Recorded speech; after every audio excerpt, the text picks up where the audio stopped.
Voltamos com sessão plenária. Hoje, os ministros do plenário do Supremo Tribunal Federal analisam se deferem ou não uma liminar que já foi deferida pelo ministro Carlos Aires Brito. Portanto, eles discutem se é passível de referendo ou não na arguição de descumprimento de preceito fundamental número 130, ajuizada pelo PDT contra a lei de imprensa. Vamos ao plenário. Reabertos os trabalhos da sessão, retomamos o julgamento da medida cautelar em arguição de descumprimento de preceito fundamental número 130. Palavra com o relator, ministro Carlos Brito. Senhora presidente, a intervenção de todos os ministros me obriga a formatar por um modo diferente o encaminhamento do meu voto, sobretudo a partir da intervenção do ministro Carlos Alberto Direito, que propõe a ampliação do espectro da liminar para alcançar todos os dispositivos indistintamente da lei posta na alça de mira desta ADPF.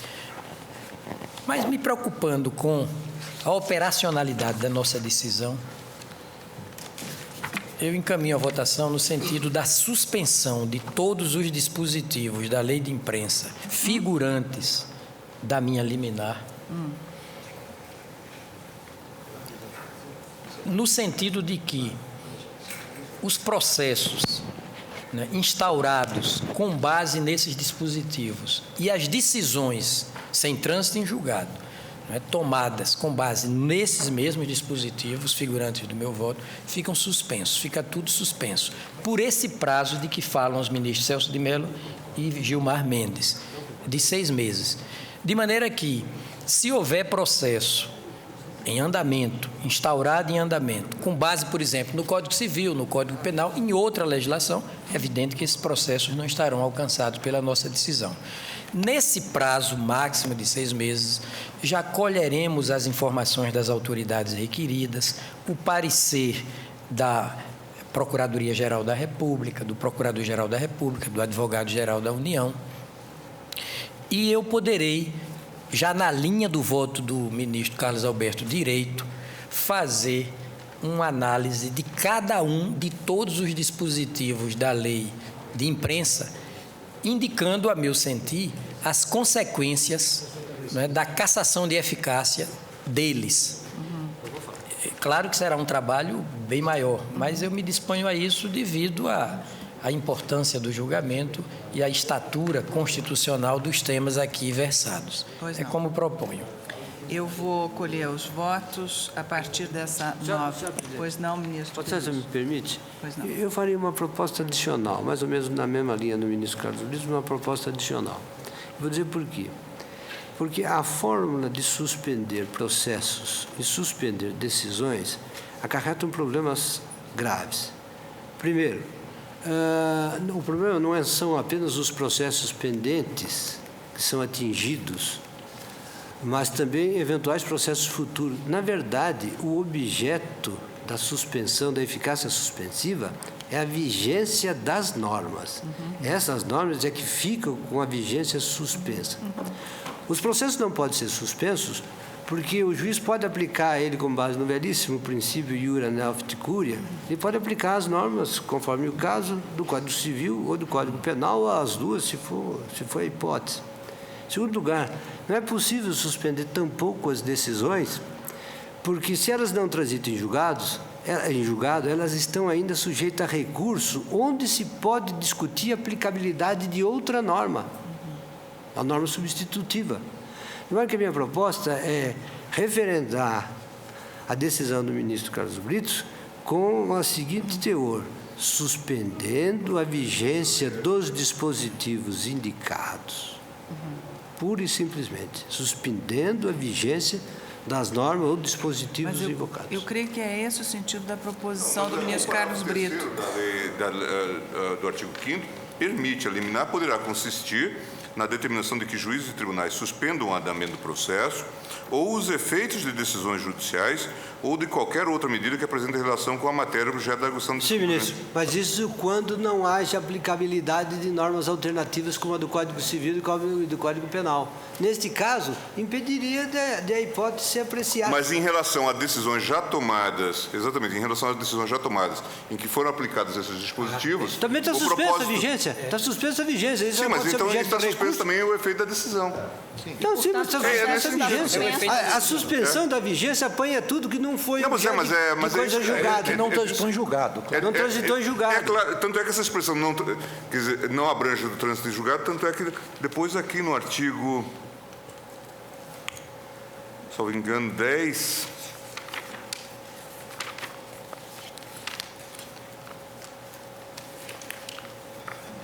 No que diz com os processos em andamento, assim eu entendi, ministro Carlos Brito, Vossa Excelência não suspende a tramitação e o juiz aplicará os dispositivos do Código Civil, Agora, do Código Penal, conforme seja o Agora, caso. essa proposta do eminente ministro relator, com as observações feitas pelo eminente ministro César Peluso, tratando-se da matéria penal, por exemplo, quer dizer, o cotejo entre as normas penais incriminadoras, os artigos 20, 21 e 22. A gente verifica que as penas lá são muito mais graves do que aquelas combinadas pelo Código Penal. Significa que, sob esse aspecto, então, o magistrado aplicaria as normas do Código Penal, que, no caso, seriam, evidentemente, mais favoráveis ao réu. Inclusive com relação à prescrição. Exatamente. Seriam mais favoráveis ao réu. Mais favoráveis ao réu. E os tribunais, em recursos contra decisões, também podem aplicar nas normas mais favoráveis de direito penal. Bem, eu Mantendo-se, vou... portanto, o curso do processo, só que aplicando-se a eles a legislação que seja possível, que incida no caso, que seja possível na ausência da norma, da lei que nós estamos. Ministro Carlos Alberto Direito, Vossa Excelência. Presidente, relator, eu vou pedir vênia ao eminente relator e aos meus eminentes colegas para permanecer no meu voto. O meu voto no sentido de determinar a liminar para suspender integralmente a Lei 5.250 e determinar o cumprimento do artigo 5º, parágrafo 3º da Lei Especial de Regência da DPF, sem prejuízo. É claro que os processos prossigam com a aplicação da legislação ordinária de direito civil e de direito penal. Portanto, eu mantenho o meu voto, como desde o início indiquei, com essa aplicação mitigada do artigo 5º, parágrafo 3º da Lei de Regência. Ou seja, Vossa Excelência, quer dizer, mantém a posição de suspender cautelarmente a eficácia de todo o diploma legislativo, mas também concorre no sentido dos votos dos ministros relator e Peluso. Em que sentido? No sentido de que será lícito aos magistrados, não obstante a suspensão cautelar de eficácia de toda a Lei 5.250, de eles poderem aplicar a legislação. Por um aspecto particular, Sim. É que, neste caso, as ações são quase sempre, em sua esmagadora maioria, de responsabilidade civil e de responsabilidade criminal. Então, como existe legislação ordinária, criminal e civil, e o juiz pode aplicar essa legislação, não há prejuízo a que os processos sigam adiante com a aplicação pelo juiz da legislação Exceto ordinária. se, e não é o caso, se a legislação penal fosse mais gravosa. Só que não o é, porque o Código Penal trata de forma mais benigna os crimes contra a honra do que a própria lei de imprensa. Que não é o caso. Ministro Menezes Direito, Vossa Excelência, portanto, está fixando que não haveria, neste caso, um vácuo legislativo, porque de toda sorte, mesmo Claro, se entendesse pela supressão, independente da necessidade de análise por este tribunal de cada qual dos dispositivos? Como disse ao início, eu insisto que, na minha compreensão, há uma total incompatibilidade entre a lei de imprensa e o sistema constitucional que nasceu em 88. Então, eu suspendo tudo, mas autorizo, como é óbvio, a aplicação da legislação ordinária civil e penal. E os ritos procedimentais previstos na lei de imprensa, que não seriam, então, aplicáveis, na verdade, a ausência não se registraria porque aplicaríamos o princípio do procedimento comum, os princípios reitores do procedimento comum. Todos eles estão cobertos da legislação ordinária civil e penal. Não há Inclusive quanto ao exercício do direito de resposta. também aí, que o começa mérito. com o texto constitucional. Exatamente, o texto A constitucional fundamentação, tem... inclusive, do ministro relator é rigorosamente atendida pelo... O caráter pelo operacional da legislador. nossa decisão estaria em que evitaríamos o vácuo legislativo. Mas, ministro, Né? o ministro Menezes Direito está dizendo que ele não aconteceria. Que ele não? Não ocorreria.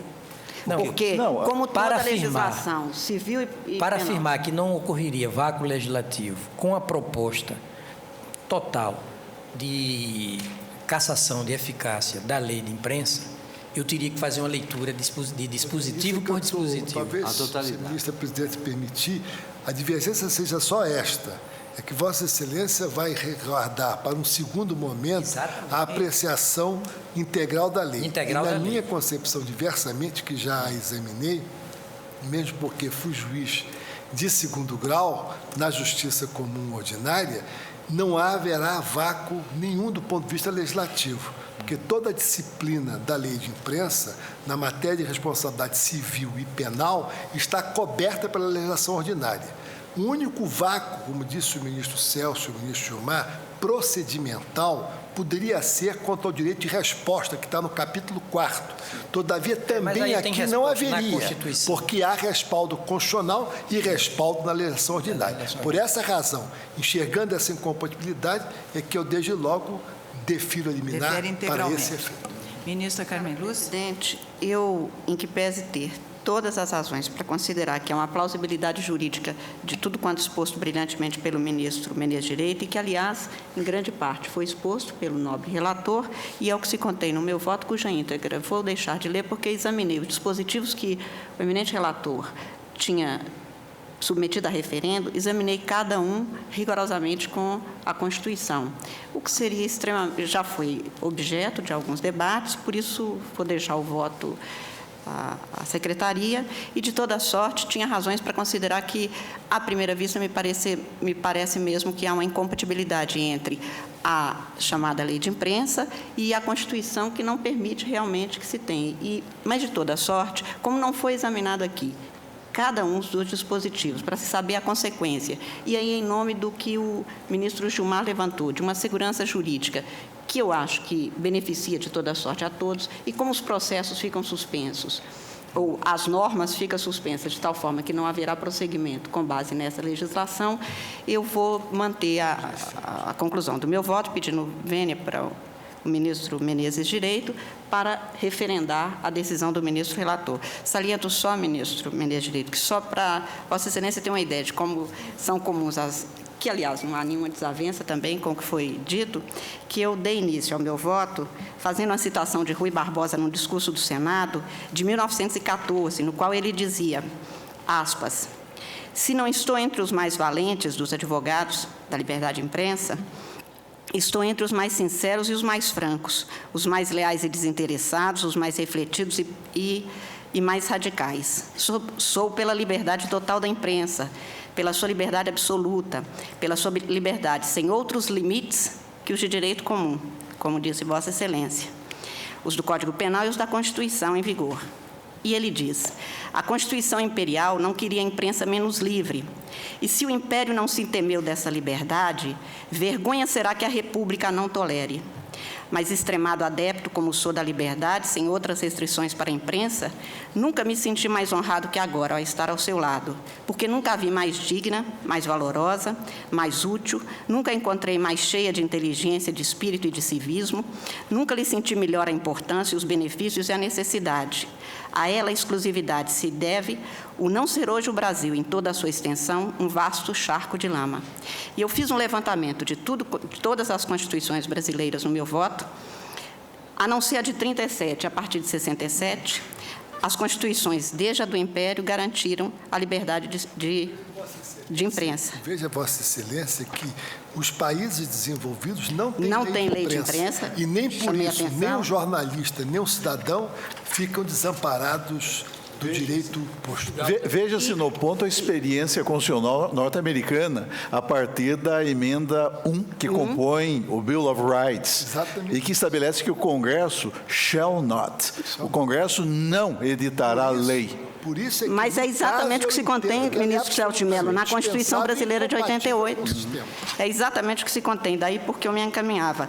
E como disse, aliás, o nobre advogado na tribuna, e eu termino citando exatamente o Rui Barbosa, tal como tinha começado, para dizer isso, que mesmo, dizia o Rui, se o jornalismo não me respeitou na minha vida privada, ele diz: quem me assegura o gozo da tranquilidade é a mesma imprensa que, livre para os que me acometem, é igualmente livre para os que me defendem.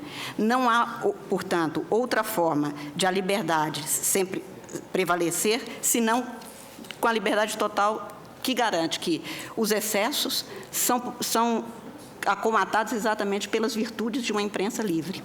Por isso, eu tinha todos os motivos para acompanhar, mas vou me render aos argumentos do ministro relator, para aguardar, então, para que todos os dispositivos e de maneira segura, com a garantia de que, no prazo máximo de até 180 dias, nos termos da lei que estamos tomando por analogia, isto venha para análise de mérito. E, portanto, eu referendo com essas condições.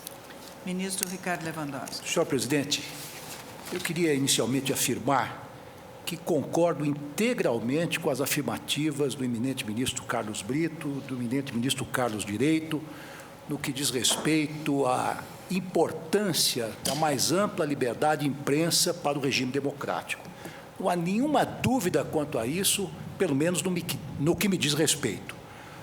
Concordo também que a lei de imprensa, de um modo geral, colide com vários dispositivos da Constituição, exatamente com aquele já ventilado por suas excelências, que é o artigo 220, que garante a plena liberdade de expressão aos meios de comunicação.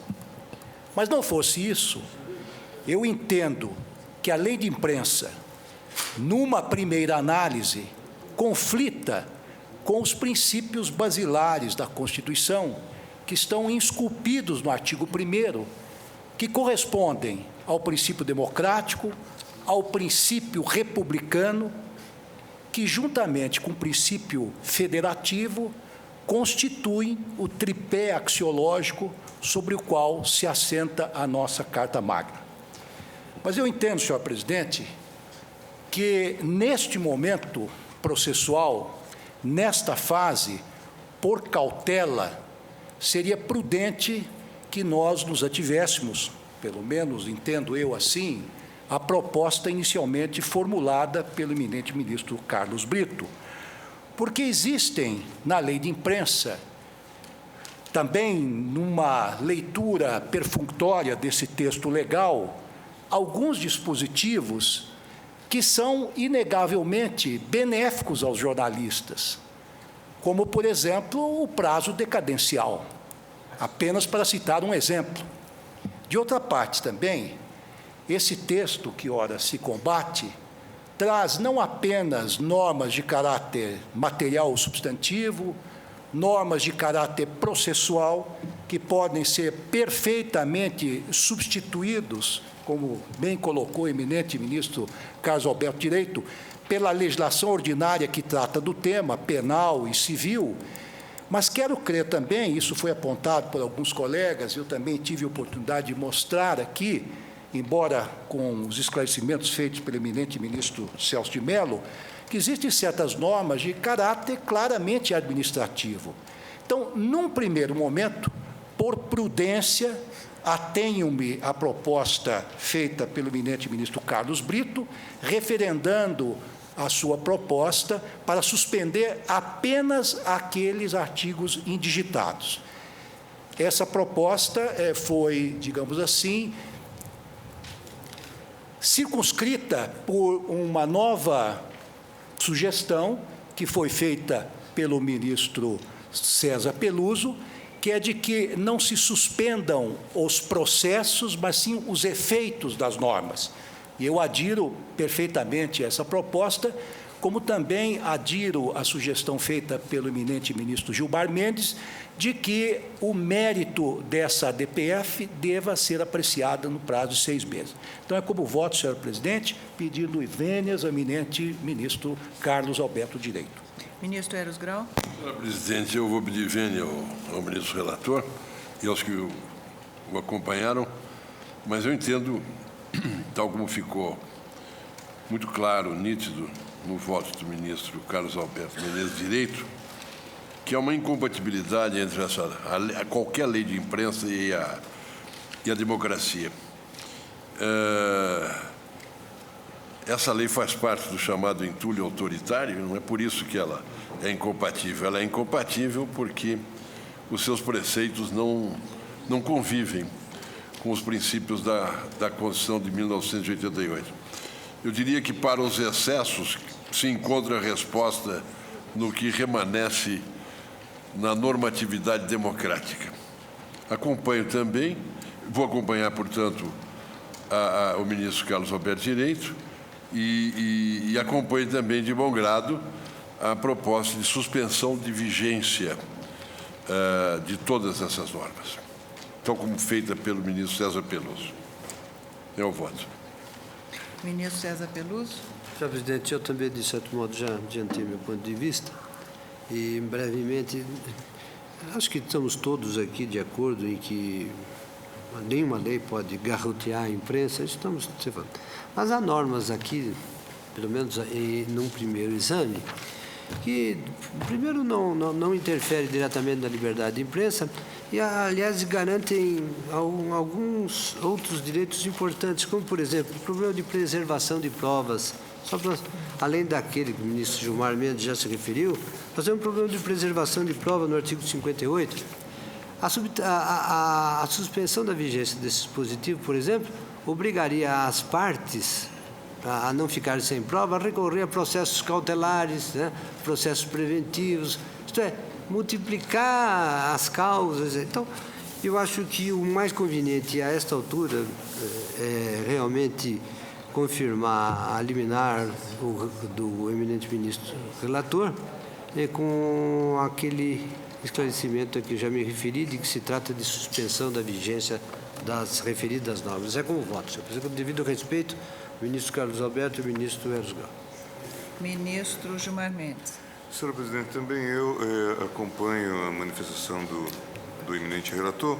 Eu só gostaria, senhor presidente, nessa ocasião, de ressaltar que o texto constitucional, pelo menos na minha leitura, ao contrário, e estou fazendo isso de maneira provisória, ao contrário do que se pode imaginar, aparente, não veda uma reserva legal nessas matérias.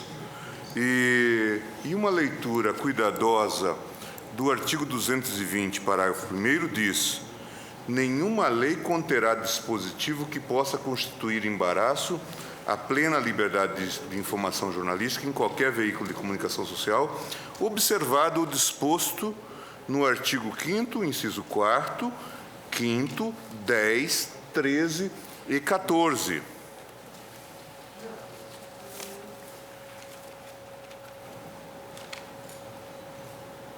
Ao contrário, portanto, do disposto em alguns dos mais modernos textos constitucionais e dos estabelecidos nos textos constitucionais que a antecederam, a Constituição de 88 não contemplou diretamente, na disposição que garante a liberdade de expressão, a possibilidade de intervenção do legislador. O texto não tratou disto, com o objetivo de fixar alguns parâmetros para o exercício da liberdade de informação. Não parece correta, todavia, essa leitura rasa do texto constitucional, pelo menos se considera que a liberdade de informação mereceu disciplina destacada no capítulo dedicado à comunicação social. Particularmente elucidativas revelam-se as disposições, como já referi, constantes do artigo 220 da Constituição. Pode-se afirmar, pois, que ao Constituinte não passou despercebido que a liberdade de informação haveria de se exercer de modo compatível com o direito à imagem, à honra e à vida privada. Artigo 5º, inciso 10. deixando entrever mesmo a legitimidade de intervenção legislativa com o propósito de compatibilizar os valores constitucionais eventualmente em conflito. A própria formulação do texto constitucional, nenhuma lei conterá dispositivo, observado o disposto nos artigos 5º, 4º, inciso 4º, inciso 5º, inciso 10, inciso 13, inciso 14, parece explicitar que o Constituinte não pretendeu instituir aqui um domínio inexpugnável à intervenção legislativa. Ao revés, essa formulação indica ser inadmissível tão somente a disciplina legal que cria embaraços à liberdade de informação. A própria disciplina do direito de resposta prevista expressamente no texto constitucional exige inequívoca regulação legislativa. Portanto, nós não estamos aqui num campo em que basta apenas a disciplina constitucional. E eu acredito, inclusive, e outro não deve ser o juízo em relação ao direito à imagem, à honra e à privacidade, cuja proteção pareceu indispensável ao Constituinte e também em face da liberdade de informação. Não fosse assim, não teria norma especial ressalvado que a liberdade de informação haveria de se exercer com observância do disposto no artigo 5º, inciso 10. Se correta essa leitura, tem-se de admitir igualmente que o texto constitucional não só legitima, mas também reclama eventual intervenção legislativa com o propósito de concretizar a proteção dos valores relativos à imagem, à honra e à privacidade. Que a matéria não é estranha a uma disciplina legislativa é o próprio texto que afirma explicitamente ao conferir à lei federal a regulação das diversões e espetáculos públicos, natureza, faixas etárias, a que se não recomende, locais e horários em que sua apresentação se mostre inadequada, o estabelecimento de mecanismos de defesa contra programas e programações de rádio e televisão que, verba e graça, sejam contrários aos valores éticos e sociais da pessoa e da família, 220, parágrafo 2º e 221, 4º. Assim, senhora presidente, só gostaria de previamente deixar assente que a mim me parece inequívoco que o 220, parágrafo 1º, contém expressa autorização de intervenção legislativa com o fito de proteger os valores garantidos no artigo 5º, inciso 10. E eu lembraria apenas um caso interessantíssimo de colisão que foi julgado por esta Corte, o caso Globo versus Garotinho, em que o tribunal fez as devidas ponderações e entendeu que, naquele caso específico, tendo em vista as circunstâncias peculiares do caso, era, sim, de se ter uma atividade restritiva da liberdade de imprensa. Fazendo, portanto, essas observações, eu quero ressaltar, portanto, que esses direitos são passíveis, sim, de reserva legal. Agora, reserva legal que não importe supressão do núcleo essencial desses direitos em questão. Não há nenhum absoluto, não há nenhum de caráter absoluto. Não, mas a mim me preocupou essa questão, porque realmente nós poderíamos... Claro, o texto constitucional não contempla essa ideia de liberdade de imprensa, mas nós estamos aqui num domínio suscetível, sim, de regulação legal. Mas com essas considerações, eu acompanho o brilhante voto proferido pelo eminente relator. Ministro Marco Aurélio. Presidente, tem presente a Lei 9.882, de 99, e mais do que a lei, a própria Constituição Federal. E tudo que aqui foi dito sobre liberdade de expressão, liberdade de informação, diria dever dos veículos de informarem, subscrevo. Sou favorável, sou defensor da comunicação informando a sociedade.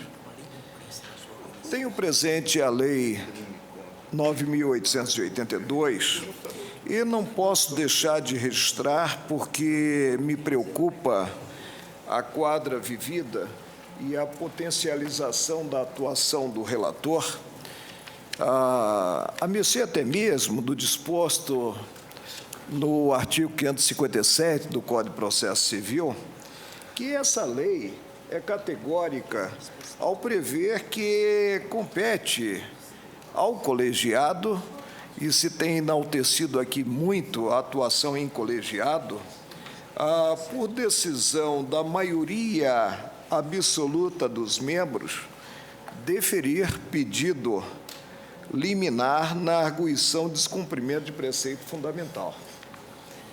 Vem-nos da cabeça do artigo 5º a premissa segundo a qual, de início, se estando em pleno ano judiciário, a atividade considerada a repercussão, inclusive, da medida cauteladora, ela deve ser discutida no colegiado e implementada pelo próprio colegiado.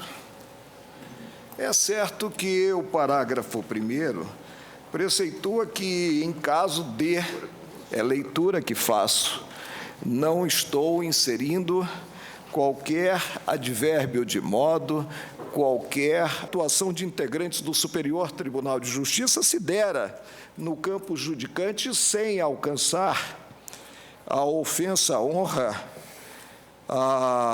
de quem quer que seja. Porque penso que o Supremo, implementando a suspensão dos processos, sob pena de adotar o veso, faço o que eu digo, mas não faço o que eu faço, também atua quanto à própria jurisdição individual. A própria jurisdição, considerados os processos subjetivos, os processos individuais. Não consigo, por mais que me esforce, por mais que acredite na sabedoria dos integrantes do Supremo, harmonizar essa paralisação da jurisdição que prejudica os cidadãos em geral com a cláusula que reputo pétrea de livre acesso ao judiciário. A cada dia que passa, me sinto mais lisonjeado quando se busca essa atuação alargada do Supremo, acreditando-se, portanto, na jurisdição da Suprema Corte. Mas a jurisdição da Suprema Corte também se submete, já que ela própria aguarda a Constituição Federal. Não tenho como votar, considerada a minha consciência e a minha ciência, no sentido de obstaculizar a tramitação regular desses processos e, portanto, obstaculizar a caminhada do cidadão em busca da prestação jurisdicional no que se sinta ofendido em um seu direito. Por isso, peço vênia à maioria já formada para, no caso, não referendar a liminar, vencido que foi, quanto à adequação do instrumental. Ministro Celso de Mello. Senhora Presidente, é de extrema importância reconhecer, desde logo, que, sob a égide da vigente Constituição da República, intensificou-se, em face de seu inquestionável sentido de fundamentalidade, a liberdade de informação e de manifestação do pensamento.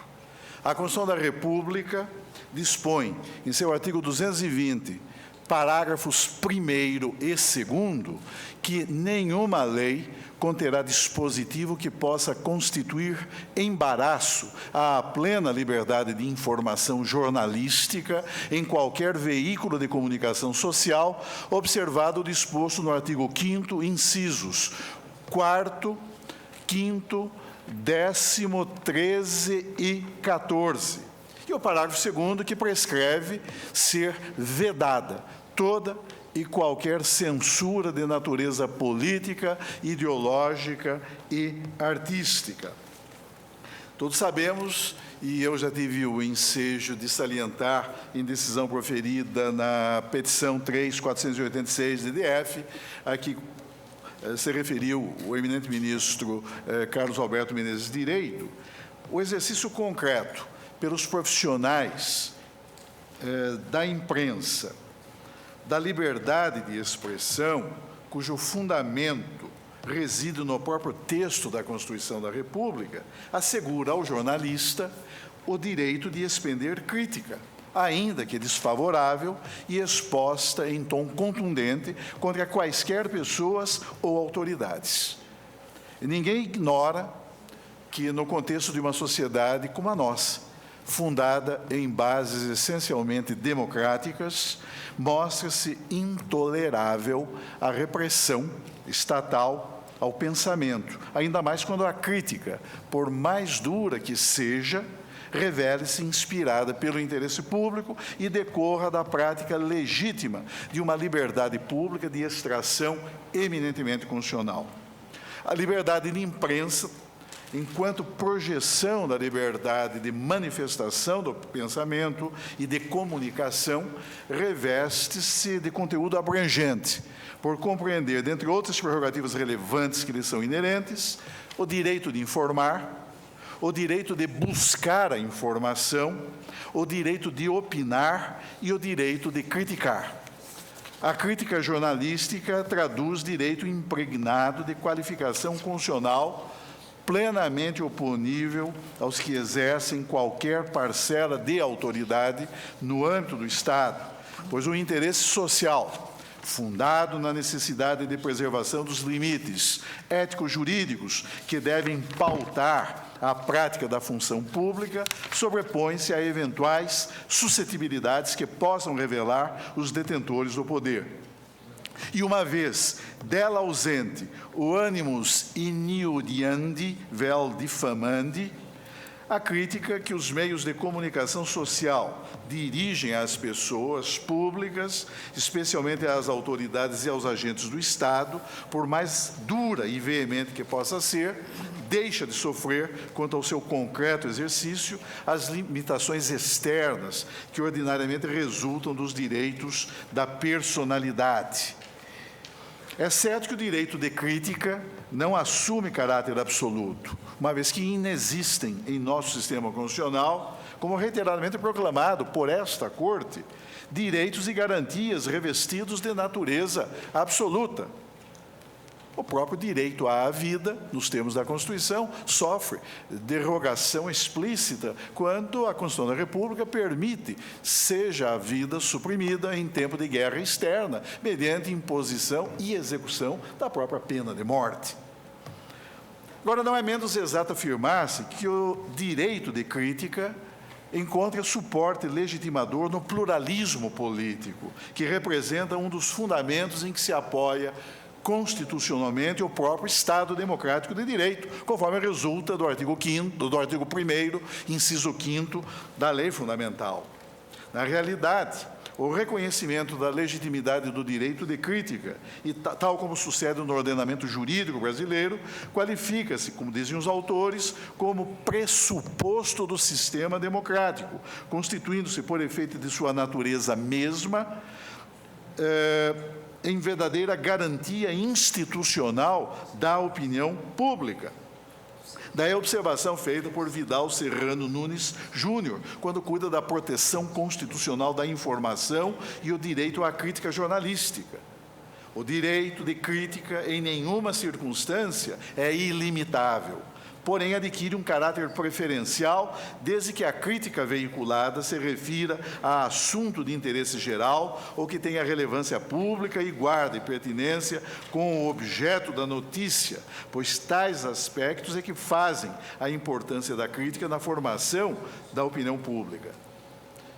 E como salientei naquela decisão, não foi por outro motivo que o Tribunal Constitucional Espanhol, ao proferir as sentenças 6 de 81, 12 de 82, 104 de 86 e 171 de 90, pôs em destaque a necessidade essencial de preservar-se a prática da liberdade de informação, inclusive o direito de crítica que dela emana, como um dos suportes axiológicos que informam e que conferem legitimação material à própria concepção do regime democrático. E é importante observar aqui tal como já lembrado pelo eminente ministro Carlos Alberto Menezes Direito, que o Tribunal Europeu de Direitos Humanos, a Corte Europeia, com sede em Estrasburgo, em mais de uma ocasião, também advertiu que a limitação do direito à informação e do direito e dever de informar, mediante inadmissível redução de sua prática ao relato puro, objetivo e ascético de fatos, não se mostra constitucionalmente aceitável, nem compatível com o pluralismo, com a tolerância, sem os quais não há sociedade democrática. E essa mesma Corte Europeia de Direitos Humanos, quando do julgamento do caso Lingens, sentença de julho de 1986, após assinalar que a divergência subjetiva de opiniões compõe a estrutura mesma do aspecto institucional do direito à informação, acentua que a imprensa tem a incumbência, por ser essa sua missão, de publicar informações e ideias sobre as questões que se discutem no terreno político e em outros setores de interesse público, vindo a concluir em tal decisão não ser aceitável a visão daqueles que pretendem negar à imprensa o direito de interpretar as informações e de expender as críticas pertinentes. Mas o fato, senhora Presidente, considerada a vigente Constituição da República, é que esta consubstancia uma nítida repulsa a qualquer interpretação autoritária ou a qualquer intervenção autoritária do Estado nessa área tão sensível que envolve as liberdades do pensamento e, em particular, a liberdade de informação jornalística.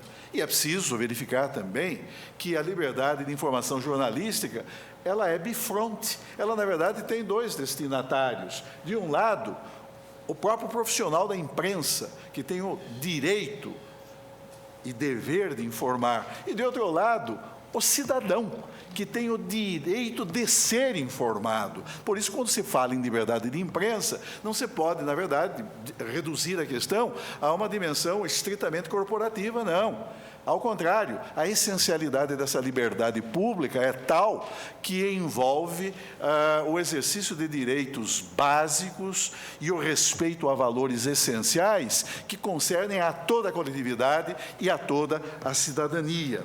Por isso, senhora Presidente, é sempre preciso renovar a advertência de que, quando se busca promover qualquer intervenção arbitrária, mesmo por parte do legislador e também do Poder Judiciário, no processo de expressão do pensamento ou de ensaios de repressão à crítica jornalística, é preciso advertir sempre que o Estado não dispõe de poder algum sobre a palavra, não dispõe de poder algum sobre as ideias e não dispõe de poder algum sobre as convicções manifestadas por qualquer cidadão dessa República e, em particular, pelos profissionais dos meios de comunicação social. E essa garantia básica da liberdade de expressão do pensamento, e isto é importante salientar, porque, como foi aqui dito pelo eminente advogado e parlamentar da tribuna desta Corte, esta não é uma questão meramente técnica, essa é uma questão que envolve o interesse de toda a nação. Esta é uma questão do maior relevo político, jurídico, social, porque concerne a todos e a cada um dos cidadãos desta República democrática. E por isso mesmo, senhora Presidente, essa garantia básica da liberdade de expressão do pensamento representa em seu próprio e essencial significado um dos fundamentos em que repousa a ordem democrática. Nenhuma autoridade pode, porque não dispõe dessa prerrogativa, nenhuma autoridade pode prescrever o que será ortodoxo em política ou em outras questões que envolvam temas de natureza filosófica, ideológica ou confessional, nem estabelecer padrões de conduta cuja observância implique restrição aos meios de divulgação do pensamento. Isso porque, e aqui recordo uma advertência do juiz da Suprema Corte dos Estados Unidos, Hugo Lafayette Black, o direito de pensar, o direito de falar e o direito de escrever livremente, sem censura, sem restrições ou sem interferência governamental, representa o mais precioso privilégio dos cidadãos. Também vale registrar, por importante, um expressivo fragmento da obra de um ilustre magistrado federal que tem sede em Curitiba, na Seção Judiciária do Estado do Paraná, o eminente juiz federal Sérgio Fernando Moro, numa monografia muito preciosa sobre a questão da jurisdição constitucional como democracia, e na qual põe em destaque aquilo que poderíamos chamar de um landmark ruling, uma landmark decision, enfim, uma decisão da máxima importância da Suprema Corte norte-americana, proferida no caso New York Times versus Sullivan. Foi uma decisão proferida em 1964, a propósito do tratamento que aquela alta corte dispensa à garantia constitucional da liberdade de expressão. A Corte entendeu que a liberdade de expressão em assuntos públicos deveria, de todo modo, ser preservada. Estabeleceu que a conduta do jornal estava protegida pela liberdade de expressão, cuidava-se dos chamados documentos do Pentágono, os Pentagon Papers. Estabeleceu que a conduta do jornal estava protegida pela liberdade de expressão, salvo ser provado que a matéria falsa tenha sido publicada maliciosamente ou com desconsideração negligente em relação à verdade. E disse, então, o voto condutor do juiz Brennan, William Brennan: o debate de assuntos públicos deve ser sem inibições, deve ser robusto, deve ser amplo e pode incluir ataques veementes, cáusticos e, algumas vezes, desagradáveis ao governo e às autoridades governamentais.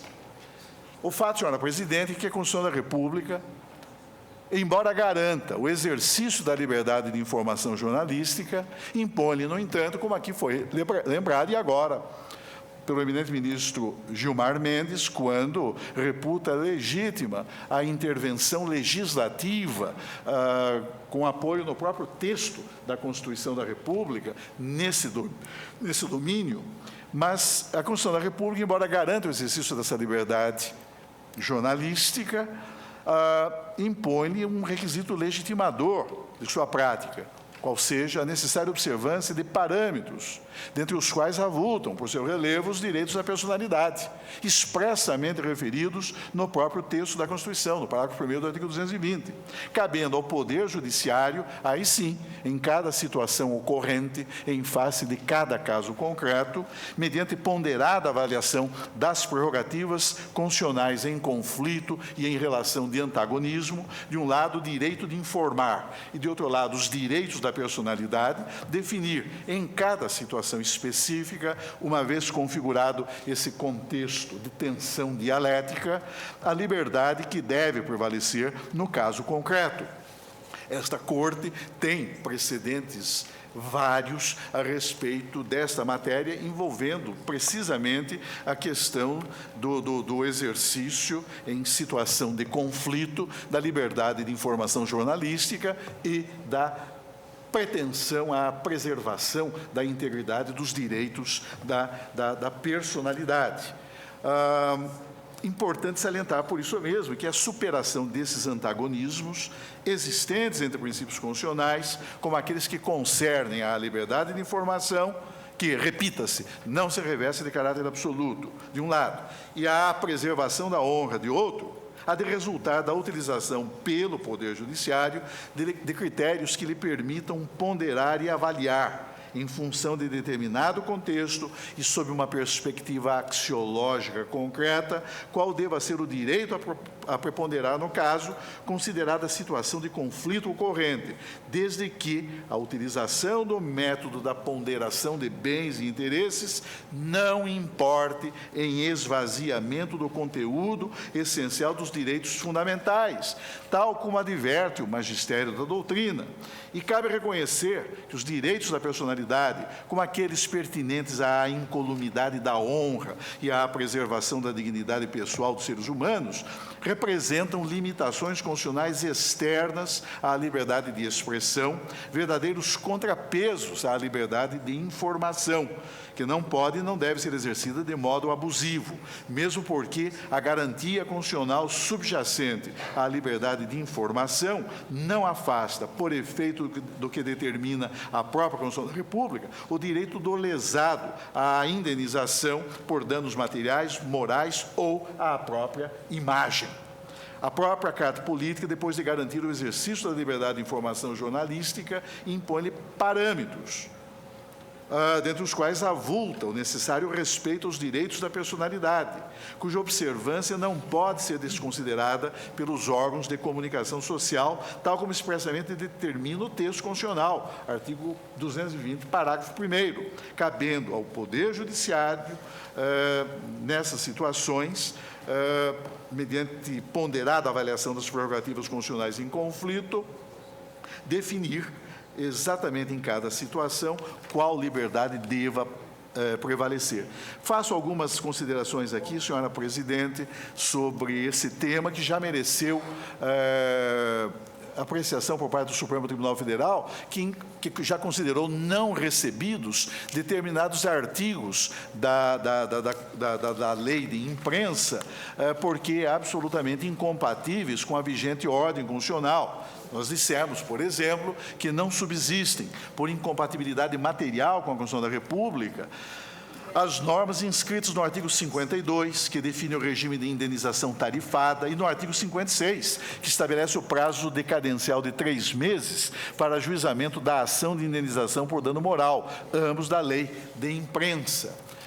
Mas o fato, senhora presidente, menciona aqui o escolho de eminentes autores, a começar de obra da lavra do nosso eminente colega, o eminente ministro Carlos Alberto Menezes Direito, em trabalho conjunto com o eminente desembargador Sérgio Cavalieri Filho, em comentários ao novo Código Civil, mas faço essas considerações todas e destaco, na linha das observações, das ponderações, das reflexões que o ministro Gilmar Mendes fez, que é verdade, ao contrário do que estabelece a emenda constitucional número 1, a Constituição dos Estados Unidos da América, que veda de modo absoluto a intervenção do legislador do Congresso dos Estados Unidos da América em matéria de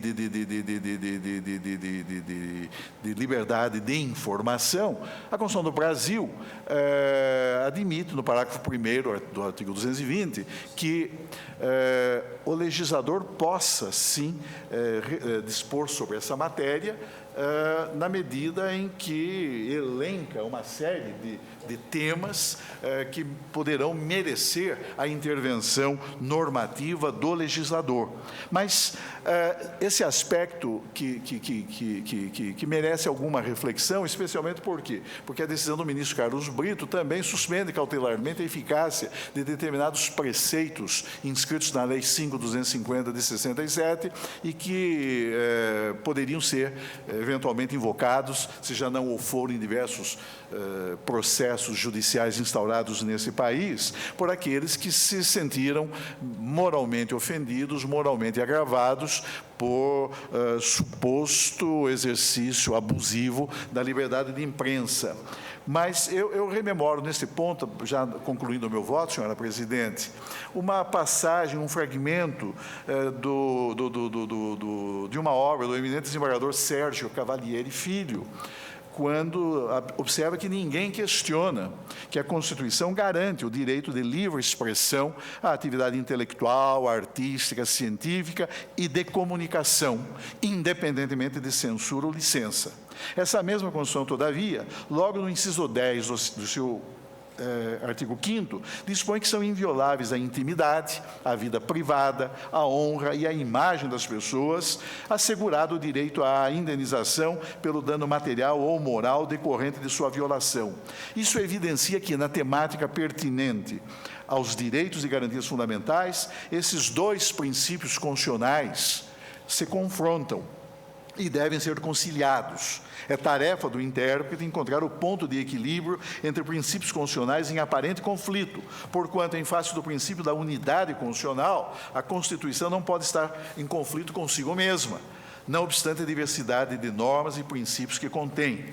E, à luz desses princípios, é forçoso concluir que, sempre que direitos constitucionais são colocados em confronto, um condiciona o outro, atuando como limites estabelecidos pela própria lei maior para impedir excessos e arbítrios. Assim, se o direito à livre expressão da atividade intelectual e de comunicação contrapõe-se a esse direito, à livre expressão, contrapõe-se o direito à inviolabilidade da intimidade da vida privada, da honra e da imagem, segue-se como consequência lógica que este último condiciona o exercício do primeiro.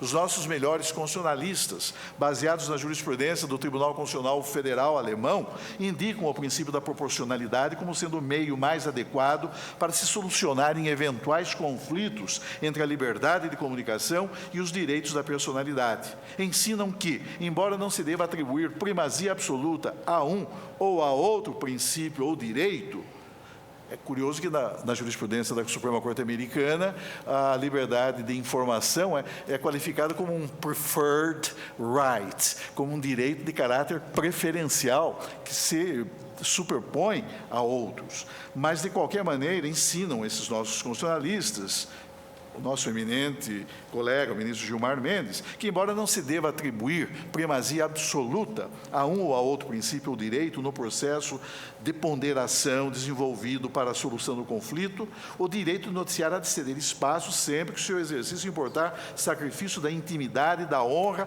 e da imagem das pessoas.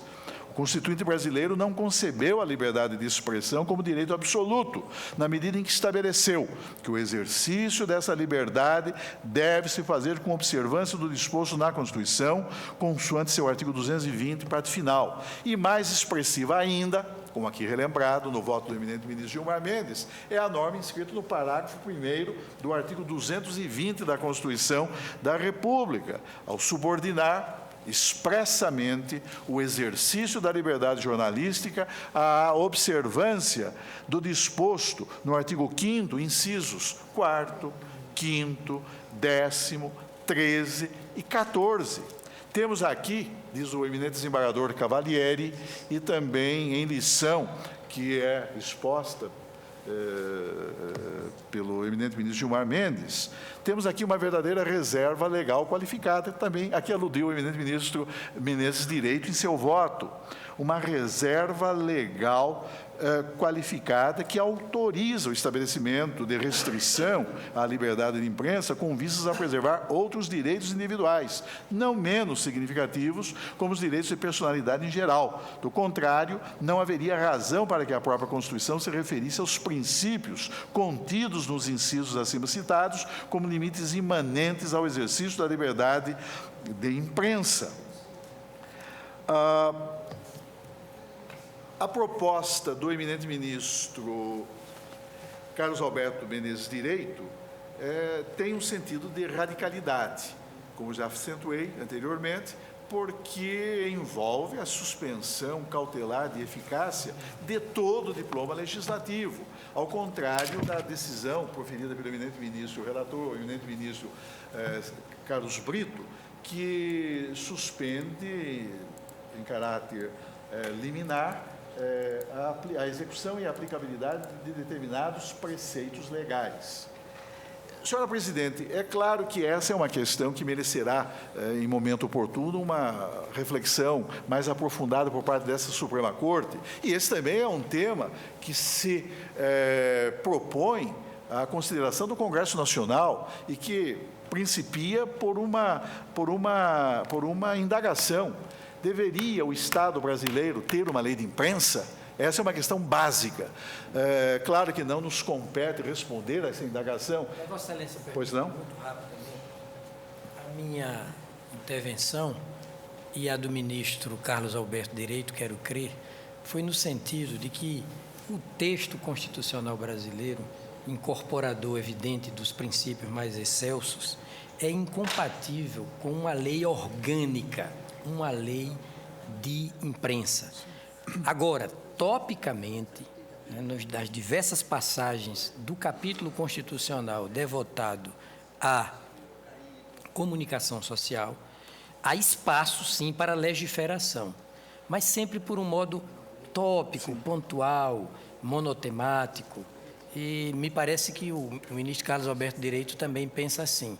Não é excluir de conformação legislativa todo e qualquer tema atinente à comunicação das ideias, à liberdade de expressão. O ministro Brito, eu não quis intervir porque a ministra-presidente, com o ar severo, está preocupada com o horário. Mas é que o artigo 221, se Vossa Excelência observar, quando faz referência à lei federal, ele faz referência à lei federal exclusivamente em duas circunstâncias que não dizem respeito à lei de imprensa. Sim. Pelo contrário, a lei prevista no diploma constitucional não diz respeito à lei de imprensa, diz respeito a espetáculos de diversões públicas e à proteção da família com relação ao programa de rádio e televisão. Sim. Ou seja, não há referência à lei de imprensa. O shall not da Constituição americana pode ser aplicado também nos mesmos termos da Constituição brasileira. Mas, como disse Vossa Excelência, e eu obediente ao ar severo do presidente, esse tema será objeto. Claro, eu acho que será objeto, em momento oportuno, de ampla reflexão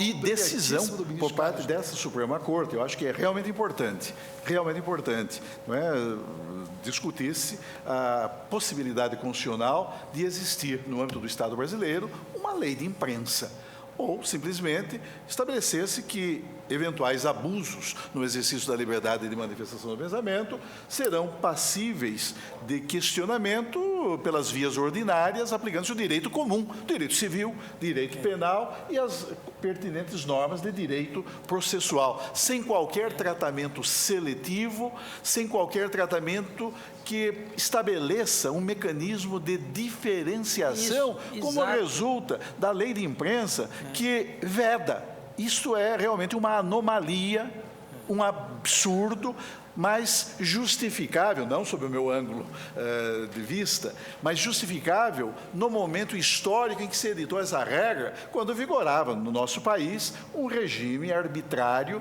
imposto por um golpe militar. Mas, de qualquer maneira, não tem sentido que se impeça num processo penal por suposta prática de calúnia, praticada por meio da imprensa, que se impeça que o réu deduza perante o judiciário a exceção da verdade em face de ministros do Supremo Tribunal Federal, do presidente da República, do presidente da Câmara dos Deputados, do presidente do Senado Federal e de chefes de Estado e de governo estrangeiros. Não tem sentido. Ministro Celso, diante dessa plausibilidade, e só por causa dessa plausibilidade é que eu entendi de deferir eliminar com maior extensão. Exatamente. E é por isso mesmo, senhora presidente, e pedindo vênia ao eminente relator para divergir de sua excelência apenas parcialmente, porque também eu referendo, sim, a decisão do eminente ministro Carlos Brito, mas eu vou um pouco além, mantendo exatamente a decisão do ministro Carlos Brito, mas eu vou um pouco além e entendo que se mostra importante suspender-se cautelarmente a eficácia de toda a Lei 5.250 de 67. Isso não impedirá que se acionem outros mecanismos de direito material, de direito processual, já ministrados pela legislação comum.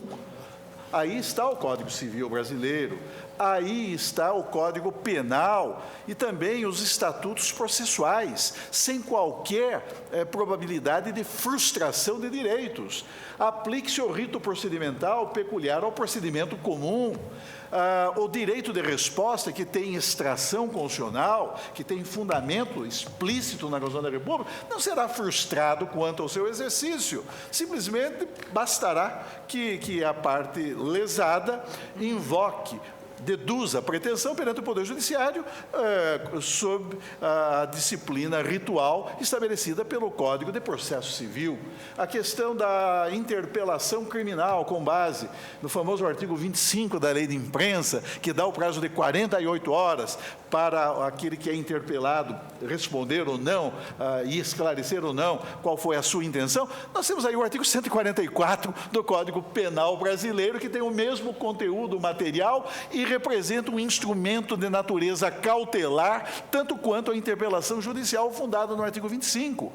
E há também decisões desta Corte, não é? Entendendo que não foram recebidos pela vigente ordem constitucional determinados preceitos da Lei de Imprensa.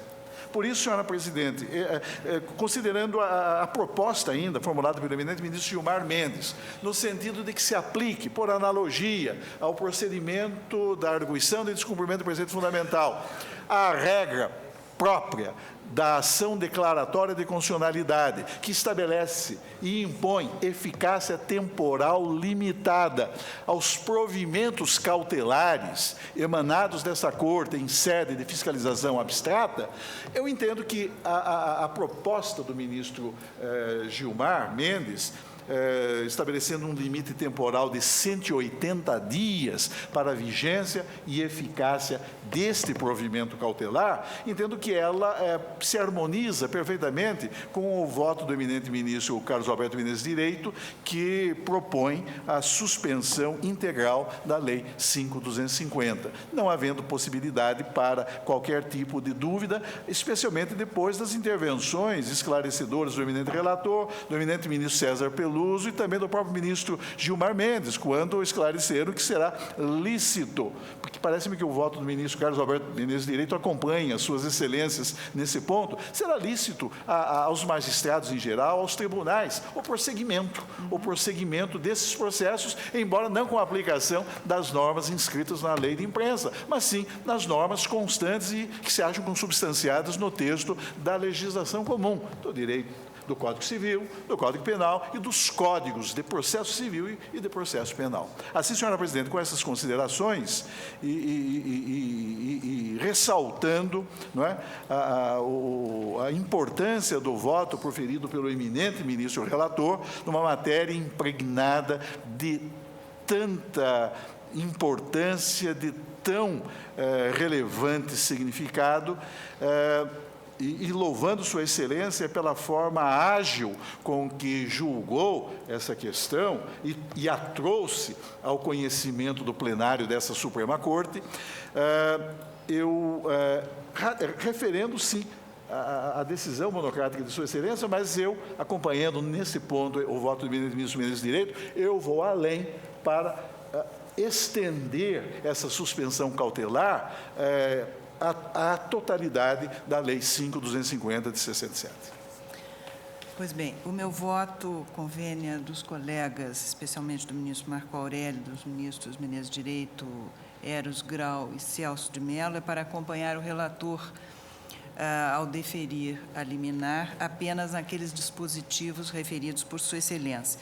Isso porque outros dispositivos há na legislação, e o eminente advogado que assomou à tribuna o reconheceu, outros dispositivos há que merecem maior atenção e serão minudentemente estudados por essa Corte por ocasião do julgamento de mérito. Quanto a eles também não há risco imediato, portanto, nada aconselharia o deferimento de medida cautelar. Por isso, considerando também razoável o prazo, ora alto concedido pelo Tribunal de 6 meses para apreciação do mérito, 180 dias, contados da sessão de hoje, ministro relator, Vossa Excelência, contados da sessão de hoje, nós teremos oportunidade de, então, nos debruçarmos novamente sobre a matéria em todos os seus artigos. Portanto, eu proclamo o resultado por maioria. Vencido o senhor ministro Marco Aurélio, o tribunal conheceu da ação. Por maioria, referendou a liminar deferida pelo relator para o efeito de suspender a vigência dos artigos. E peço ao eminente ministro Carlos Brito que me acompanhe. A vigência dos artigos ou seja, da expressão "há espetáculos e diversões públicas que ficarão sujeitos à censura na forma da lei, vírgula, nem", fecha aspas, na parte inicial do parágrafo 2º do artigo 1º. A íntegra dos artigos 3º, 4º, 5º, 6º e 65. A parte final do artigo 56, no que diz, aspas, "e, sob pena de decadência, deverá ser proposta dentro de 3 meses da data da publicação ou transmissão que lhe der causa", fecha aspas. Os parágrafos 3º e 6º do artigo 57, os parágrafos 1º e 2º do artigo 60 e a íntegra dos artigos 61, 62, 63 e 64. Os artigos 20, 21, 22 e 23. Os artigos 51 e 52. É isso, ministro Carlos Brito? Perfeito. Portanto, relativamente a esses artigos, tem a sua vigência suspensa pela deliberação do tribunal. Ampliavam a decisão da maioria os senhores ministros Menezes Direito, Eros Grau e Celso de Mello, que desde logo suspendiam a vigência de toda a Lei 5.250 de 67. Eu mencionei, não sei se mencionei isso, que o senhor ministro Marco Aurélio recusava referendo a liminar. Sim. Deve ser consignado ainda que o tribunal estabeleceu o prazo de 180 dias a contar da sessão de hoje para retorno do feito para julgamento de mérito. Na proclamação, acho que não precisa constar a suspensão do prazo prescricional. Não? Já está no meu voto. Estará no voto de Vossa Excelência.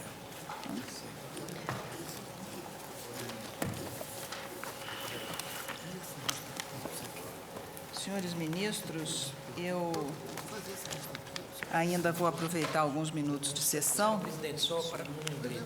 Sim. Que os eminentes pares liberem para o meu gabinete, e, com toda brevidade, as notas taquigráficas, a correção das notas taquigráficas. Chama a julgamento o agravo regimental na suspensão de tutela antecipada número 112 do Paraná. Neste caso, eminentes colegas, eu tenho relatório, não sei se há cópias para distribuir. Não é muito extenso, eu vou ler todo o relatório. É agravo regimental interposto por NKR, Agropecuária Comercial, da decisão que deferiu o pedido de suspensão da execução do acórdão proferido pela 4ª turma do Tribunal Regional Federal da 4ª Região, nos autos do agravo de instrumento número X. A decisão, cujos efeitos foram suspensos pela presidência, deferiu o pedido de antecipação de tutela formulado por NKR, Agropecuária Comercial, para autorizá-la a utilizar os imóveis rurais de sua propriedade situados nos limites do Parque Nacional de Ilha Grande até o recebimento da quantia pleiteada na ação de indenização por ela proposta. Processo número X, bem como determinou à União que se abstivesse de proceder a qualquer autuação ou embargo em seu desfavor até o trânsito em julgado da referida ação. A agravante expõe as razões pelas quais entende que não haveria ocorrência de lesão grave à ordem e ao interesse públicos, que inexistiria vedação ao exercício do poder de polícia, ausência de indenização dos proprietários dos imóveis que criou os imóveis afetados pela criação deste Parque Nacional, o que criou uma situação injusta e ilegal ao retirar da agravante o uso integral da sua propriedade sem a correspondente indenização prévia e em dinheiro, nos termos da Constituição. Além disso, a inexistência de prejuízo à manutenção da referida unidade de conservação e a prevenção de danos ambientais. Inocorrência, segundo ela, de criação de bovinos em área de preservação permanente, ante o fato de ter promovido o isolamento de uma faixa de 500 metros ao longo do Rio Paraná, certo que a sua propriedade não é constituída predominantemente por várzea. Além disso, com a construção das barragens de Itaipu, Rosana e Primavera, o aumento do leito do Rio Paraná perdeu suas características naturais de sazonalidade ou perenidade, passando a ser controlado artificialmente com o simples abrir ou fechar de comportas. Além disso, diz a agravante, inexiste competência ou legitimidade do CONAMA para tratar da matéria, pois qualquer limitação de propriedade deve estar prevista em lei. Celebração de acordo em ação pública, ação civil pública, no qual a agravante foi autorizada a utilizar a área em questão devidamente homologada e com trânsito em julgado, e a existência de perigo na demora inverso, na medida em que a presente suspensão lhe causará sérios e irreversíveis prejuízos com a completa paralisação da sua única atividade laborativa.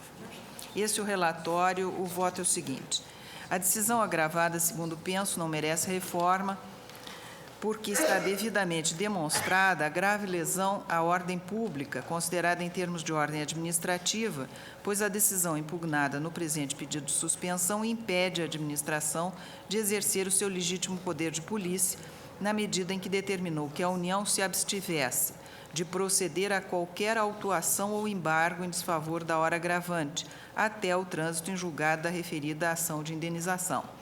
Entendo ainda que há possibilidade, no presente caso, de ocorrência de danos irreparáveis ao meio ambiente, o que contraria o interesse público, bem como configura grave vulneração à ordem pública, considerada em termos de ordem jurídico-constitucional, ante o que dispõe o artigo 225 caput da Constituição.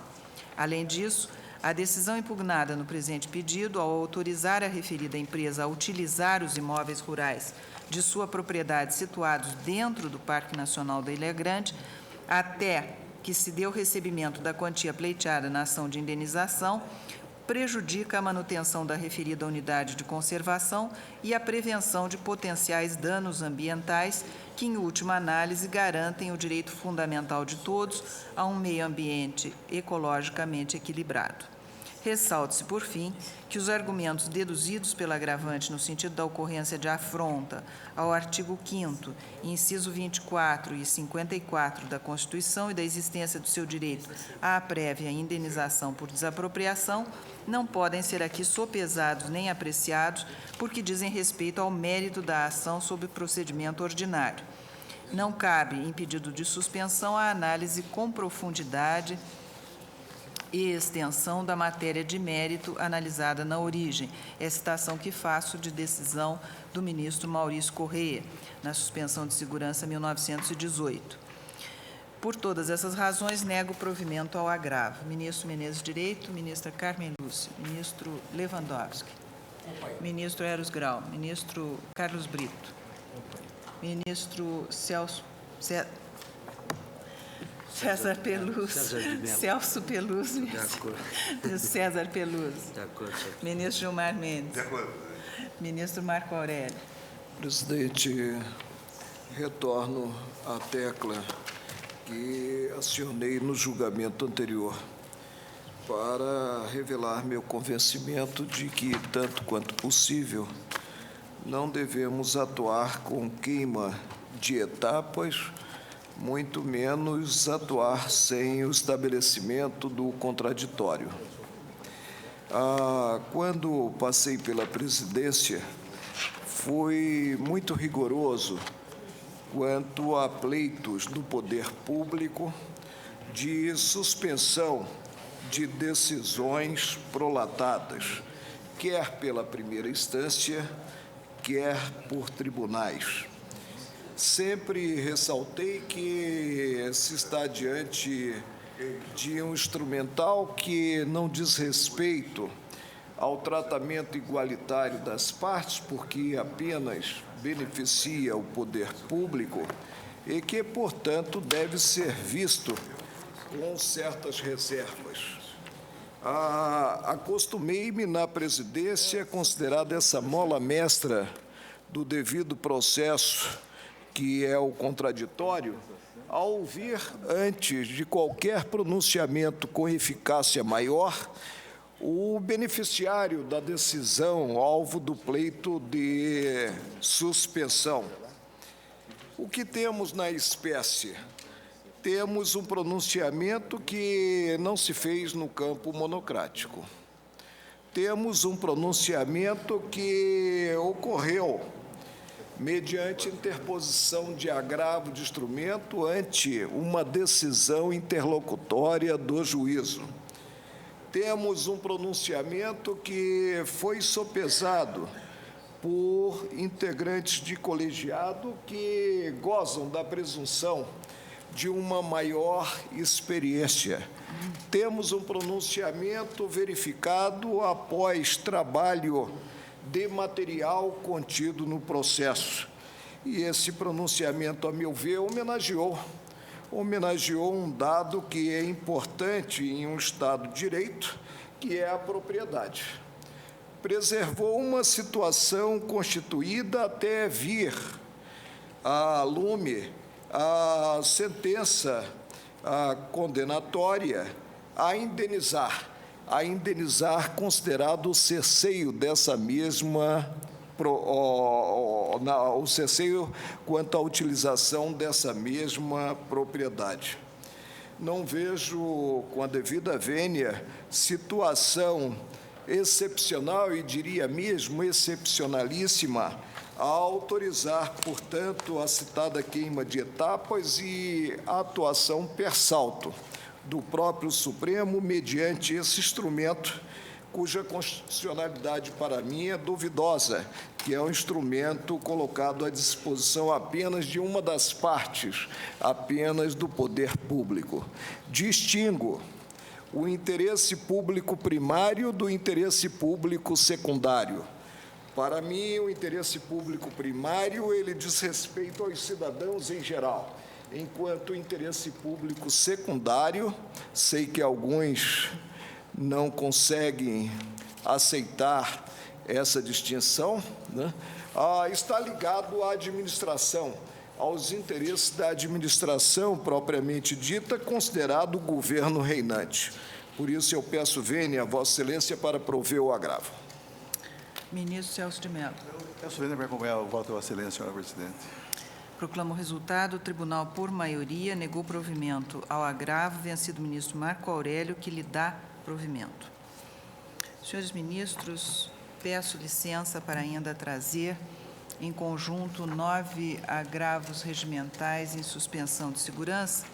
Eles dizem respeito a mandados de segurança que foram impetrados por servidores do Estado de São Paulo para ver afastada a aplicação do subteto aos seus vencimentos. São todos matéria absolutamente idêntica, aos seus proventos, no caso.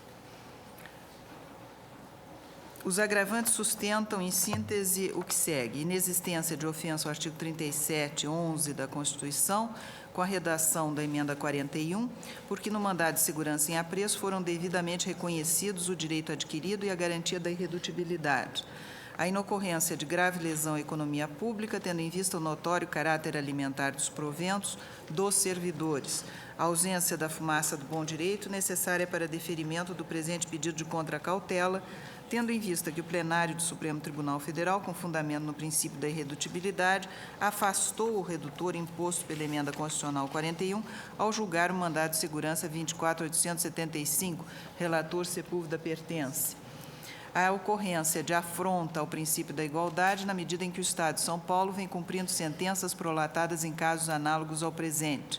A existência de ofensa ao princípio da moralidade pública, consubstanciada na expressiva redução de seus proventos. A inocorrência de grave lesão à ordem e à economia, dado que a sentença impugnada não concedeu aumento ou vantagem aos agravantes, mas apenas restabeleceu situação já consolidada e que vigorava regularmente há muitos anos, não gerando assim reflexos no erário público, pelo fato de que essas despesas já estavam devidamente previstas no orçamento anual do Estado de São Paulo. Além disso, afirmam a impossibilidade do denominado efeito multiplicador constituir escusa ao descumprimento da sentença em apreço. É o relatório. O voto é o seguinte, senhores ministros. A Lei 4.348, no seu artigo 4º, autoriza o deferimento do pedido sempre que houver lesão ou grave ameaça de lesão à ordem, à saúde, à segurança e à economia pública. Não nos cabe, portanto, neste momento, a análise com profundidade da matéria de mérito.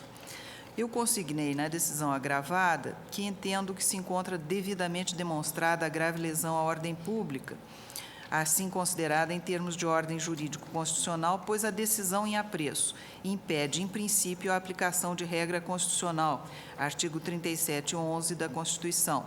A Presidência, em casos análogos, tem reconhecido como presentes os pressupostos autorizadores para a concessão da medida de contracautela ora pleiteada. E, neste sentido, foram as decisões proferidas nas suspensões, e eu refiro inúmeras suspensões de lavra do ministro Nelson Jobim, inclusive outras tantas das quais fui relatora. Recentemente, o plenário deste Supremo Tribunal Federal, por unanimidade, manteve o referido entendimento. Refiro à suspensão número 2.964. Assevere-se ainda que os argumentos deduzidos no presente recurso, no sentido da ocorrência de afronta aos princípios do direito adquirido e redutibilidade de vencimentos, não podem ser sopesados em suspensão de segurança, porque dizem respeito ao próprio mérito do processo principal. Além disso, poderá haver o denominado efeito multiplicador, diante da existência de inúmeros servidores ou ex-servidores em situação potencialmente idêntica à dos impetrantes. Por fim, em relação à alegação de ausência de fumaça do bom direito necessária para deferimento do presente pedido, é preciso que se esclareça que este plenário, ao julgar o mandado de segurança 24.875, invocado pelos agravantes, de relatoria do ministro Sepúlveda Pertence, deferiu a ordem apenas quanto ao acréscimo de 20% sobre os proventos da aposentadoria, previsto este no artigo 184, terceiro, da Lei 1.711, combinado com o artigo 250 da Lei 8.112, até que o montante correspondente fosse absorvido pelo subsídio fixado em lei para o cargo de ministro do Supremo Tribunal Federal. Hipótese, portanto, diversa daquela que está aqui veiculada. Por isso é que nego provimento a esses agravos. Ministro Menezes Direito, ministra Carmen Lúcia, ministro Lewandowski, ministro Eros Grau, ministro César Peluso, ministro Marco Aurélio. A situação é idêntica, é suspensão também suspensão. Aqui de liminar deferido Sim. em mandado de segurança. Isso. Eu peço vênia para me reportar ao voto proferido há pouco e provejo os agravos. Certo. O tribunal, por maioria, negou provimento. Desculpe, eu não vou pedir. Peço vênia para acompanhar, Vossa Excelência. Desculpe, ministro Celso. É o adiantado da hora. É verdade. O tribunal, por maioria, negou provimento aos agravos regimentais e eu agora vou declinar o número desses agravos. Os agravos regimentais em suspensão de segurança, número 3.000, todos do Estado de São Paulo. 3.000, 3.007, 3.013, 3.038, 3.143, 3.261, 3.291, 3.364,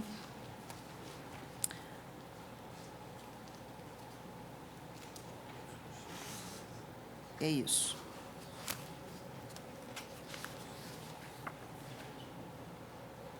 São esses.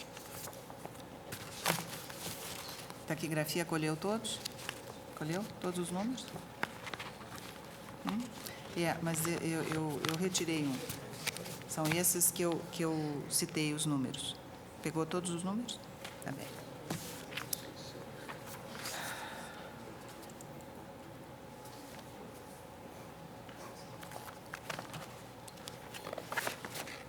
Eu consignei o voto vencido de Vossa Excelência? Consignei? A maioria é vencido, ministro Marco Eu Aurélio. não me lembro se eu consignei o voto vencido do ministro Marco Aurélio, que dava provimento ao agravo. Peço que se anote nas notas taquigráficas que apresentarei justificativa de voto. Senhores ministros, ainda agravos regimentais em suspensão de segurança. O meu prazo vai se encurtando e eu peço vênia aos colegas que que me concedam a atenção para esses casos também idênticos. São aqui também 9 agravos regimentais em suspensão de segurança, todos originários do Amazonas. Nestes casos, o que houve foi decisão que deferiu pedido de suspensão de segurança. Esses agravos regimentais em pedido de suspensão de segurança formulado pelo Estado do Amazonas. O acórdão no mandado de segurança X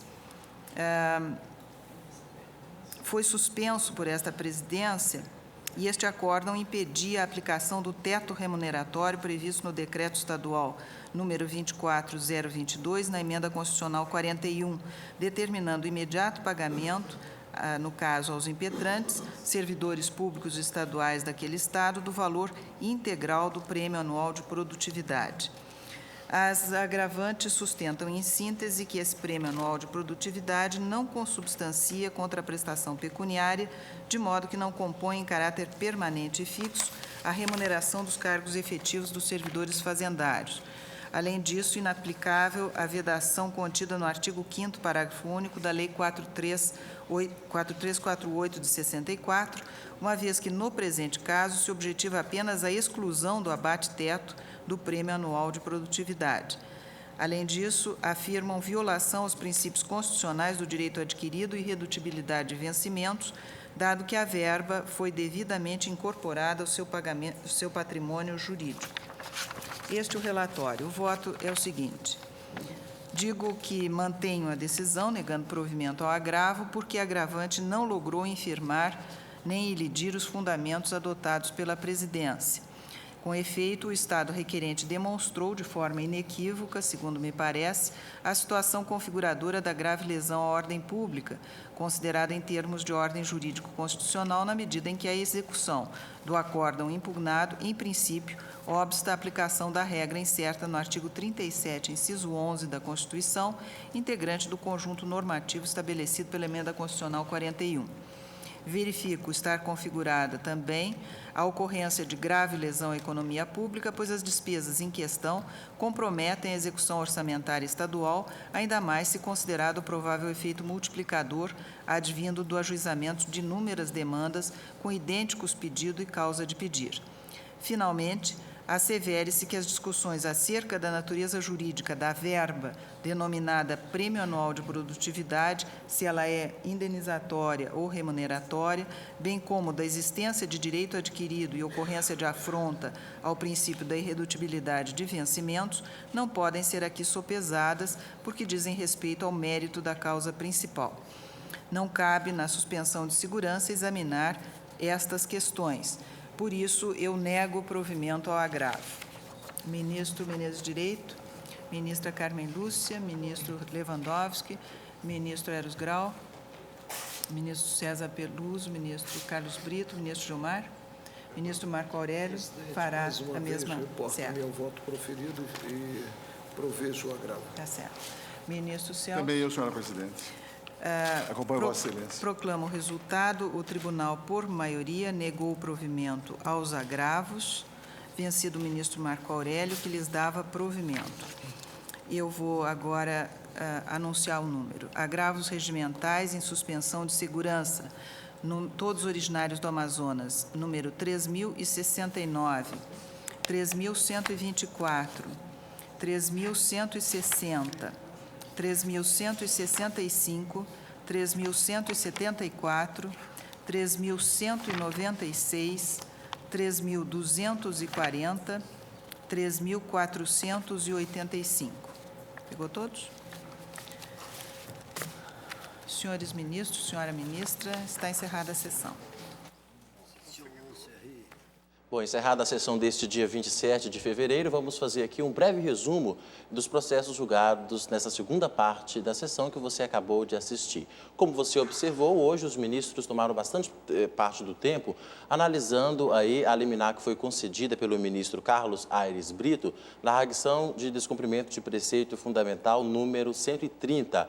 A DPF esta que aqui foi ajuizada em face da chamada Lei de Imprensa. Na primeira parte da sessão, tivemos, inclusive, sustentação oral. Mauro Noleto já explicou parte das discussões aqui e agora nós vamos saber dele um resumo dessa segunda parte da sessão. Já ficou claro, Mauro, que nós teremos dentro de 180 dias a volta do tema ao plenário para a discussão do mérito, né? Perfeito. O tribunal concluiu o julgamento desta ADPF, nesta fase de referendo da liminar que foi deferida pelo relator, o ministro Brito, por maioria, vencido o ministro Marco Aurélio, que sequer conhecia da ação, mas por maioria os ministros referendaram a liminar já deferida pelo ministro Brito, apenas ressalvando aí entendimentos que ficaram divergentes em relação à extensão dessa liminar que deveria ser referendada.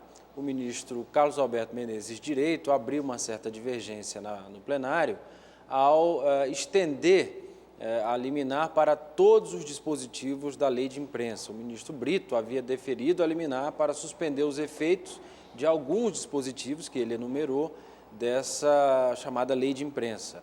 O ministro Carlos Alberto Direito entendeu que ela não se coaduna com o regime constitucional e democrático que experimentamos no Brasil na atualidade e deferiu a liminar na sua extensão absoluta, contra, portanto, todos os dispositivos da lei. O ministro Direito foi acompanhado pelo ministro Eros Grau e pelo ministro Celso de Mello. Ambos também entendiam que a lei era incompatível na sua integralidade com a ordem constitucional, mas prevaleceu, por maioria, o entendimento de que, neste momento, nessa fase do processo, havia que se deferir a liminar nos estreitos limites fixados pelo ministro Carlos Aires Brito para suspender a eficácia desses dispositivos e retomar o julgamento de toda a lei de imprensa. Isso também ficou claro durante os debates, item por item, quando daqui a 180 dias, no máximo, que foi o prazo que o tribunal fixou por analogia, aplicando no julgamento da DPF uma regra que se encontra na Lei de Regência da Ação Declaratória de Constitucionalidade, a Lei 9868, né?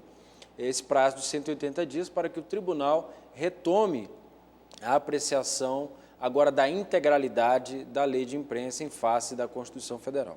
Esse foi o resultado, portanto, por maioria, o tribunal referendou a liminar deferida pelo ministro Carlos Aires Brito. Com o tribunal referendando, Mauro Noleto, esta liminar, aquela decisão, portanto, do ministro Carlos Aires Brito em sede cautelar, em sede de liminar, no sentido de que os juízes e tribunais deveriam suspender aí o andamento de processo com relação àquele prazo prescricional, continua valendo, portanto. Esse é um detalhe importante que precisa ser ressaltado, porque também foi objeto de várias discussões e debates, saber se é o caso de suspender os processos ou suspender apenas os dispositivos da lei, que, portanto, não poderiam ser aplicados pelos diversos juízos, tribunais e juízes monocráticos, juízes singulares, nos casos concretos que eles eventualmente estejam apreciando. Prevaleceu o entendimento de que os processos não vão ser suspensos, eles podem continuar desde que os juízes e tribunais não apliquem os dispositivos da lei de imprensa, mas aqueles dispositivos da lei ordinária, civil e penal aplicáveis ao caso. Porque se sabe que, por exemplo, no caso do crime de calúnia, injúria, difamação, dos crimes de calúnia, injúria e difamação, há uma certa dubiedade. A lei de imprensa prevê os mesmos crimes com o mesmo tipo penal que o Código Penal, mas a pena, a sanção penal, quando se qualifica uma determinada conduta considerada criminosa com base na lei de imprensa, a pena é muito mais grave nos termos da lei de imprensa do que nos termos do Código Penal. Os ministros entenderam que os juízes podem continuar os julgamentos desde que apliquem não a lei de imprensa, e sim, se for o caso, os dispositivos da legislação comum, da legislação ordinária, civil e penal. Agora, no final da sessão, os ministros julgaram em lista alguns agravos. Na verdade, o primeiro foi um agravo na suspensão de tutela antecipada número 112, NKR Agropecuária Limitada versus IBAMA, relatado pela ministra Ellen Grace. E depois, a ministra-presidente do tribunal chamou também em lista outros agravos, duas listas de agravos regimentais em suspensão de segurança. De uma maneira geral, Mauro, inclusive nós observamos ali o pronunciamento do ministro Marco Aurélio, comum a todos os processos, como voto divergente, o voto vencido nessa discussão, mas me parece que tratavam-se do mesmo tema, da mesma temática. Em termos, o primeiro processo, que é um agravo regimental na suspensão de tutela antecipada, versava sobre uma disputa fundiária uma desapropriação de uma propriedade situada numa área de conservação. O proprietário sustenta que não recebeu a prévia e justa indenização e, portanto, não deveria ser retirado da posse do seu bem, da sua propriedade. Se entendeu quando a ministra Ellen Grace, no exercício da presidência, suspendeu a tutela antecipada que lhe foi concedida para permanecer naquela área, que prevalece, nesse caso, o interesse público, o interesse coletivo, em confronto com o interesse particular, individual do proprietário. O interesse coletivo é de manutenção da integralidade da área de conservação em que estava situada a propriedade. Essas decisões, Rafael e amigos, são decisões próprias da presidência do Tribunal, do Supremo Tribunal Federal, uma competência do presidente apreciar os pedidos de suspensão tanto das tutelas antecipadas, que é uma medida acauteladora, uma medida de urgência, quanto das ordens de segurança concedidas em processos conhecidos como mandados de segurança. Então, nesse primeiro caso, a questão era essa da desapropriação.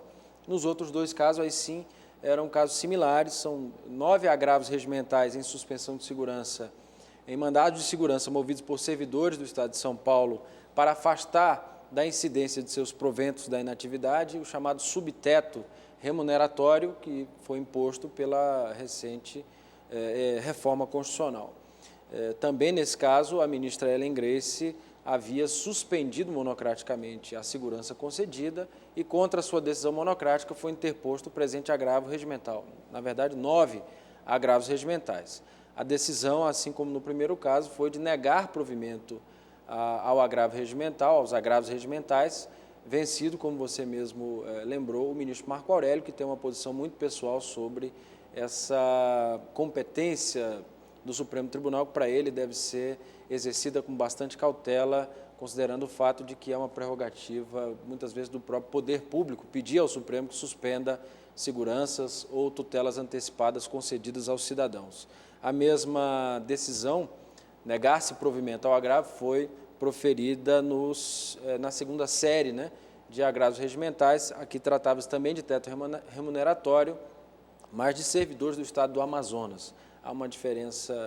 Há diferenças entre os dois casos, mas, como você disse, são casos bastante similares e o resultado foi idêntico. O tribunal, por maioria, vencido o ministro Marco Aurélio, negou o provimento a todos os agravos regimentais interpostos. Muito obrigado por sua participação aqui, Mauro. Rafael, muito obrigado. Agradecemos também a você, telespectador, que nos acompanhou, e nós encontraremos novamente ao vivo nesta quinta-feira, dia 28, às 14h, para acompanharmos mais julgamentos do plenário do Supremo Tribunal Federal. Até lá!